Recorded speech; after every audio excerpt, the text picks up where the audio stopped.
Genia un invece, che si chiamava Baciccia Ciumbailà, vogliamo solo il nome, no? Ciumbailà. Ciumbailà, non so cosa vuoi dire, ma forse voleva un po' balurdotto, non so cosa dire, ma così.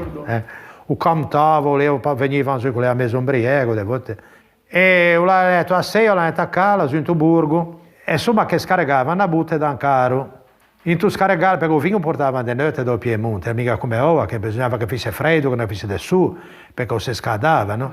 Lì a 6, sta butte in tu fa la nasu, alla bisogno un colpo, si è messo a shortire un po' di vino da una doga, no? Non tanto, ma usampilava, sta fine. E sto mucchia che piaceva il vino, vede, perde sto ben di Dio, all'est è una cosa drammatica, no? Allora non sapeva cosa fa, come pigiarlo, e lì sto vino lasciava la via. O se levo già che, o l'ha messo lì un che origano a Ludovin, o rianello, o l'ha messo già che lì, o l'ha fatto un po' di laghetto, senza non giù per terra.